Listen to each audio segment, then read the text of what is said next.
Hello, welcome to another video. As you will have seen from the title of this video, this is episode 1 in a new series. So I'm starting off a new bookshop related series. This is going to be called Cover to Cover, the search for the best indie bookshop.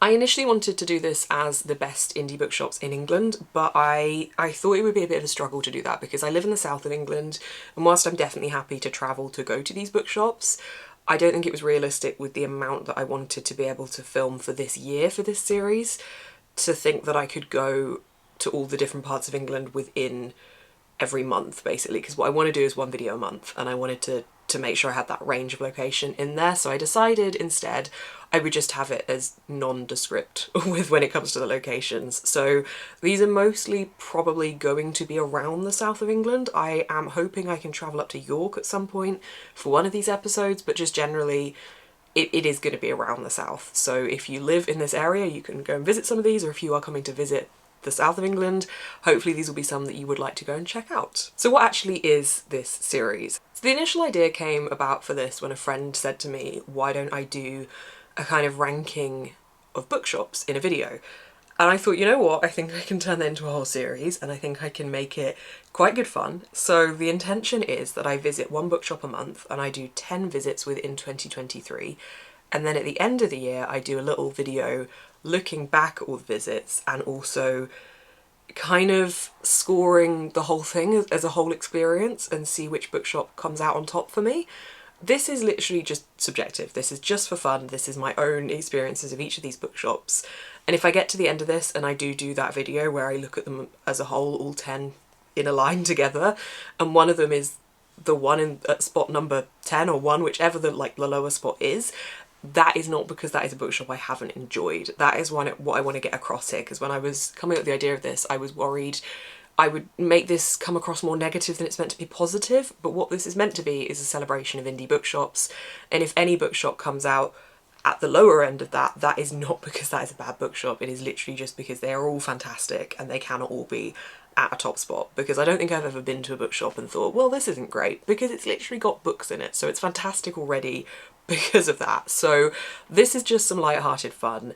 It's not meant to be anything more than that. It's not meant to be some great ranking system. It's just a bit of fun, and I thought I would assign some point-based analysis of each bookshop to go alongside it. So on the note of the points, there are 20 points available for each bookshop with a bonus possible 5 points added in.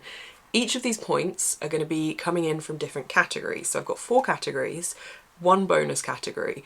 Each of those categories can bring in 5 points for the overall score of the bookshop. So the categories are atmosphere, staff recommendations, shop layout, and book selection. So obviously atmosphere is fairly self-explanatory. It's the general atmosphere and vibe and experience of just being in the bookshop. I feel like they're probably all going to score quite high on this, because as soon as I smell books, they're just, yes, it's a good smell. I'm just happy as soon as I get that smell.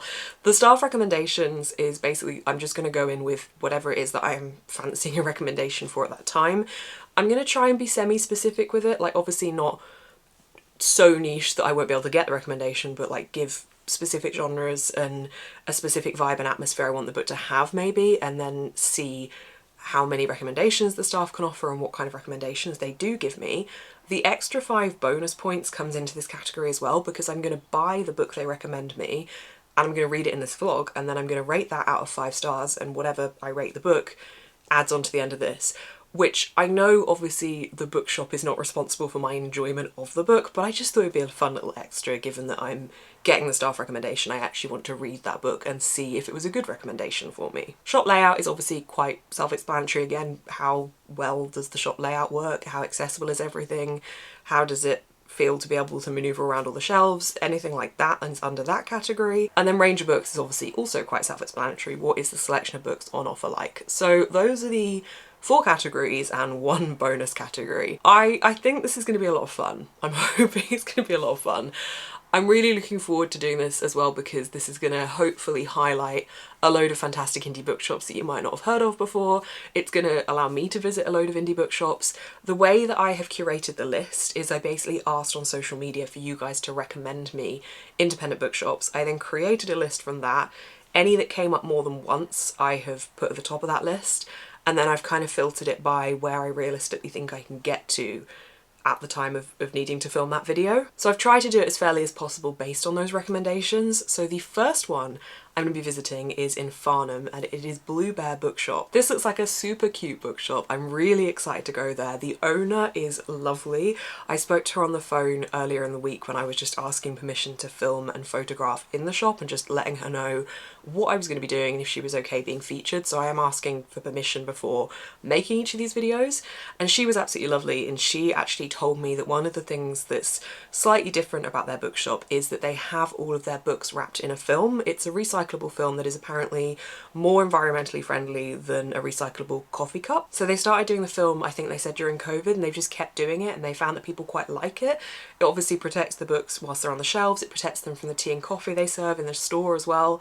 I think it sounds like an interesting idea. I'm intrigued to see how it looks. Somewhere like Toppings does put a film around their signed and first edition books, so I'm intrigued to see how this store experience is going to be. I've looked up pictures online obviously, and I think it looks fantastic. I will be filming as much as I possibly can whilst I'm in there, and then obviously the latter part of this video will become a vlog for the book that I read that I bought based on the recommendation of the booksellers. So I think it should be fun. I'm really looking forward to it. I hope you enjoy this new series. I want to reiterate again just before I head off, this is just for fun. This is just obviously my opinion. This is very subjective. This is just hopefully something that's going to highlight these independent bookshops. I just want to reiterate that one final time, because I know obviously at the end of this, if I do choose to rank these 10, one of them is going to be in the last spot, and I don't want that to come across as a bad thing. So that's not what this is about. This is about the love for independent bookshops, having a little bit of fun with it, getting some book recommendations, and showing you guys some bookshops that you might not have known existed. So let's go to Farnham. Oh, I'm going with my friend Imi. Did I say that? I don't know if I did, but I'm going with my friend Imi. I'm gonna go pick her up now, and then we're gonna go to the Bear Bookshop.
It is the next day. I am back obviously from Farnham, from the Bear Bookshop.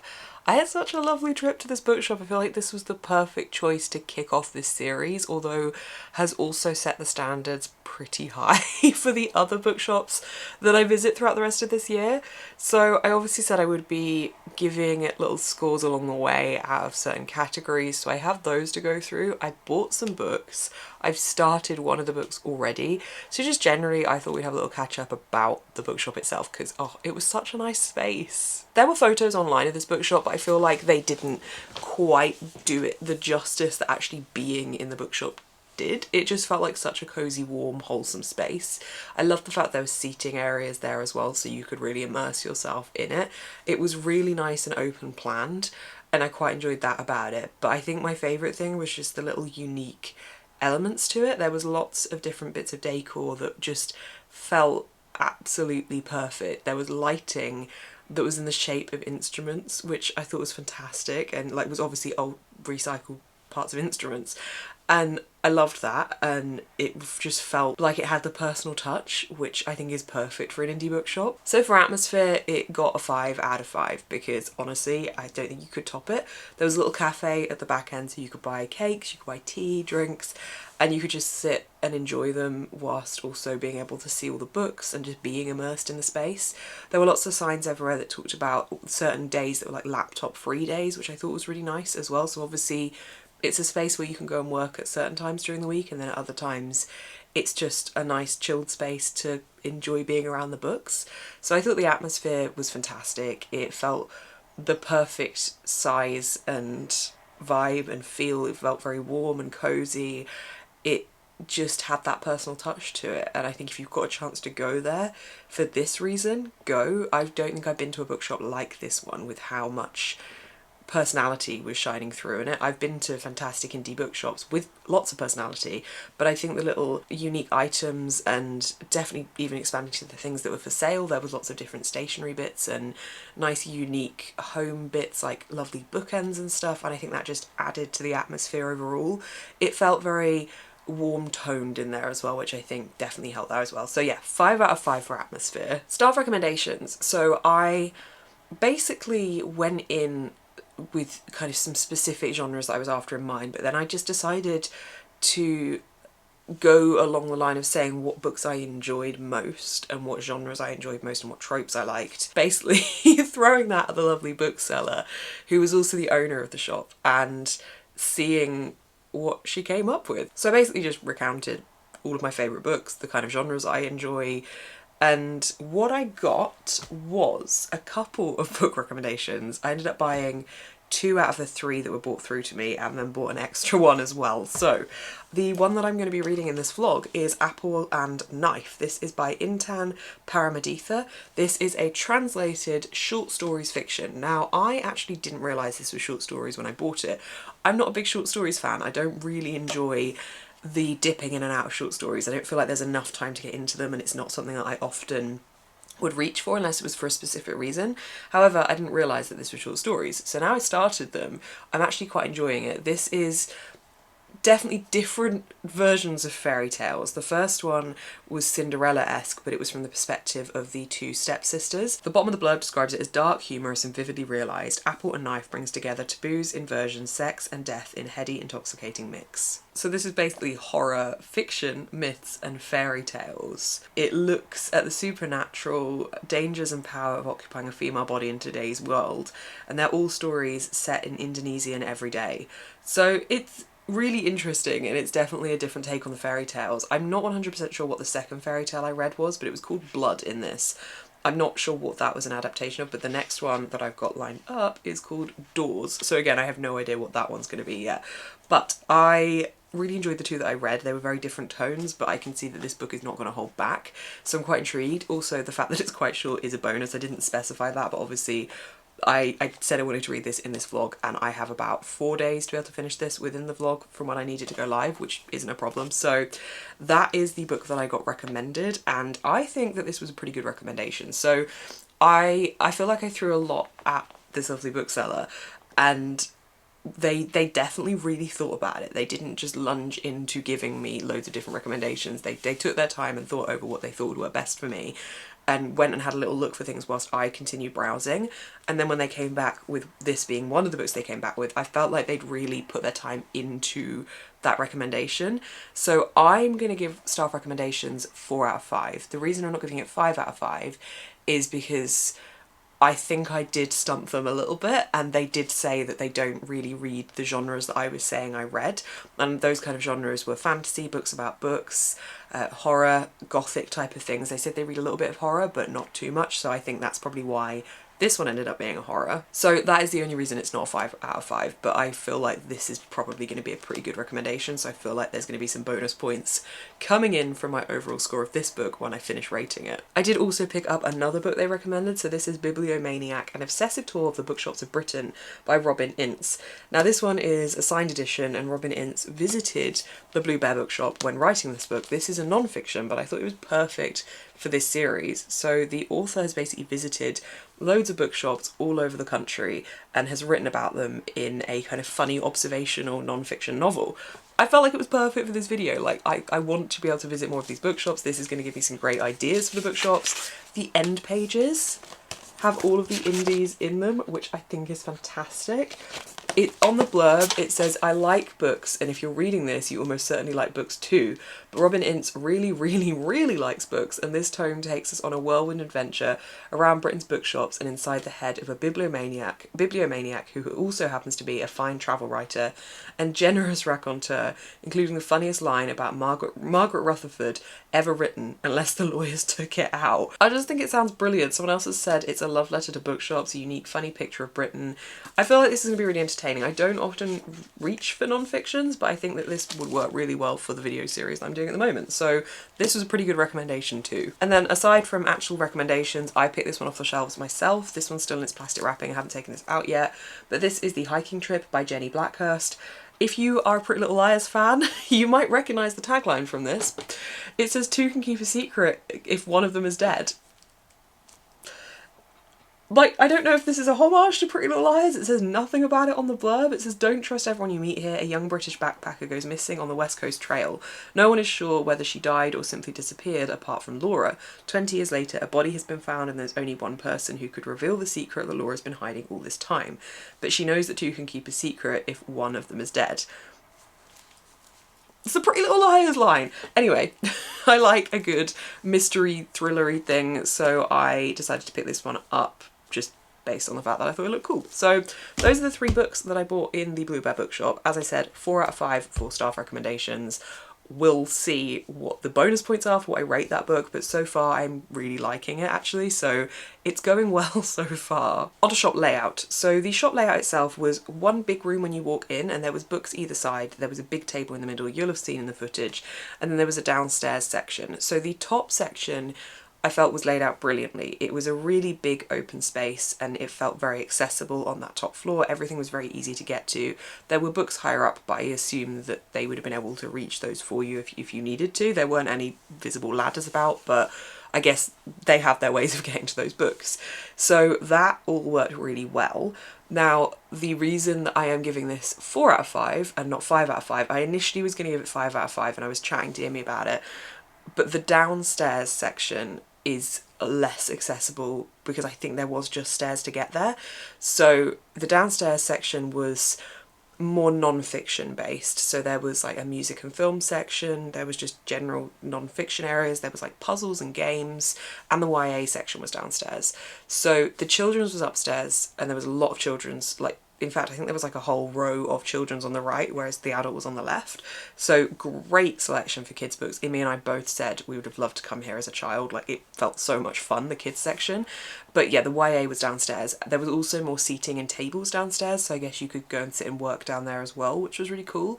But obviously the fact that it's stairs to get there is slightly limiting. However, I understand that is the building space and you can't really do necessarily very much about that, but it did limit it slightly, I think, in terms of layout if you needed to get down there and you couldn't use the stairs. So I would give it a 4 out of 5 for literally for that reason only. Book selection. Now I have raised this a little bit because The shop owner was chatting with me and has said that since Christmas, they had so many books bought over Christmas that they're still struggling to replenish the stock, and they're trying to build it out of recommendations and things, which I think is really cool. So all of the books there are handpicked by them. They know what is on those shelves. They know about all of the books that are there, and I think that is great because it means that they're literally there because they have thought this book was good enough to be on the shelves and to be recommended, and I really liked that. Now, because this is a smaller bookshop, there is just generally less stock, so I'm taking that into consideration because of the size of the place. Like, you're not going to have a huge amount of stock. So when I was thinking about this, there was an array of genres. Like, there were definitely multiple different genres there. It did span from having fantasy and horror and thriller to having contemporary and literary fiction. There was a lot of translated fiction, which I thought was fantastic. There was a real focus in this bookshop towards translated fiction, which I think was a really good idea and really made it stand out for me within the book range. There weren't I wouldn't go into this bookshop thinking, oh, I really want to grab a copy of X, I'm going to go to this bookshop to get it. I think you could, like, there were popular books like The Cloisters, for example, which is a new release. There were books like that, but it was much more unknown books, which I, again, really enjoyed. I gave this 4 out of 5 within the categories because I think it was a fantastic range. And I really liked that it was books that I didn't see everywhere else. It was merged with books that I saw in a lot of places, but I really liked that there were a lot of titles I'd never heard of before, and I think that's perfect because I love reading books when there's no pretense behind them. I don't know what to expect, and I can just go in relatively blind in that aspect. So for that reason, I thought it was great. I think because it didn't have, like, as wide a range of stock, that's why it's not got 5 out of 5. However, I understand why it didn't, so I'm trying to look at that.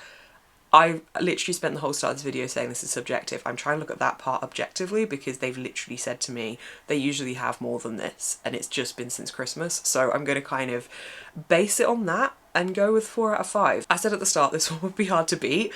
It was such a nice bookshop. I feel like also because I have nothing to compare this to in terms of this challenge. Obviously I've gone to lots of indie bookshops before, but like this is the first one I'm rating. I did think it probably would come out quite high because I am literally not comparing it to anything yet. So this is a good start, but this one's come out with 17 out of 20 so far, with a bonus 5 points up for grabs, depending on how my reading of Apple and Knife goes. It was a good trip. I really liked it. I think it was a good start to the video, and the staff were really lovely as well. They were chatting away about the video and about book recommendations. I gave them a couple of book recommendations that I thought would fit really well on the shelves. And yeah, it was a great experience. I did get a couple of other books on this visit. This wasn't from this bookshop, but there was a great Oxfam bookshop and there was also Waterstones, so I did pick up a couple of other books and I wanted to include them because I just wanted to let you know what I got there as well. So there's a little haul, a feature additionally onto the end of this video. I got Slow Waltz in Cedar Bend by Robert James Waller. This is the author of The Bridges of Madison County, which you will know I loved if you've watched any of my recent videos.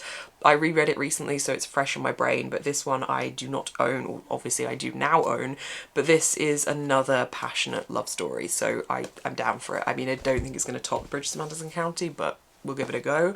I also got The Daughters of Izdihar. I hadn't heard of this one until earlier in the week when one of my patrons told me about it, but it looks really good. This is by Hildir Alsbey. I will check the pronunciation of that before I read it. This has a blurb on the front of it saying it's a wonderfully rich fantasy, and that is from Shannon Chakraborty. It looks like it's got elemental magic in it. There's an earth weaver. I'm really fancying a fantasy at the moment. This is a feminist fantasy set in an Egyptian-inspired world with breathtaking elemental magic and sapphic romance. It is elemental magic and it's sapphic romance. So I think this sounds really good, and I had to pick up a copy, so I'm glad that Waterstones had that one in stock. Then I also got The Writing Retreat by Julia Bartz. On the front of this, Janice Hallett says, "A 5-star read I dare you to put down." So I picked it up because I liked the title and I kept it in my hand because of that quote.